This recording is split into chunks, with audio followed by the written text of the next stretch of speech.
nè anh hả ấm có tâm những cái extra in payment kiểu ổn lâu á không siêu ấy thật là tiêu tiền đâu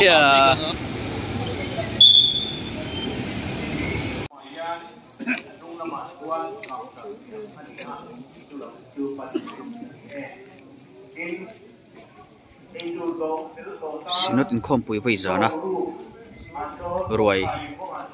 buat side donat yang tuna hian PC Girls lama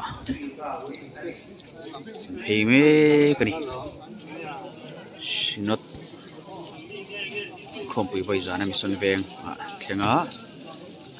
boin hin riat zut top ni oniat son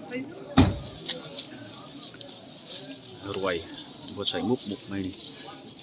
ron chau don chau ro re dầu đeo chia boin chanu tan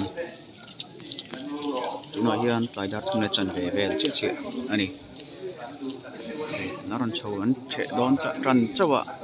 palai lampang polaron chau tir lampang chawa dani hian vil tu hawin no boi pui je la tunin Inkhawmpui hian in sun veng hin en ton tak em a chan chu an lo kho sang sang chi te tun ma a sar ti ka chin khavil tu ten ti khan dam doi hi in medical ti te pon thak ko la ti khan mi zo tong takin buat sai ani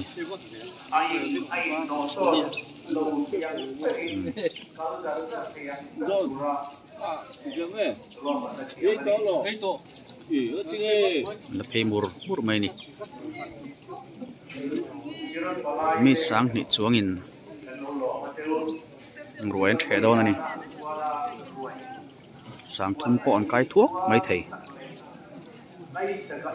palai bi khau hi chu sang hi chuang an dia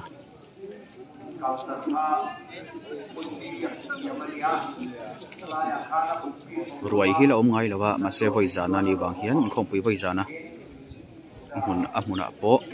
son veng an thanga ta Synod thut mun ni wang sang ni som pakko khan an dong to a chuan sang ni som ni pathum yan ruai nen an lom ani Synod Inkhawmpui hi Yesus dirualin imani asal haule athok tu te poka arem danang anga itno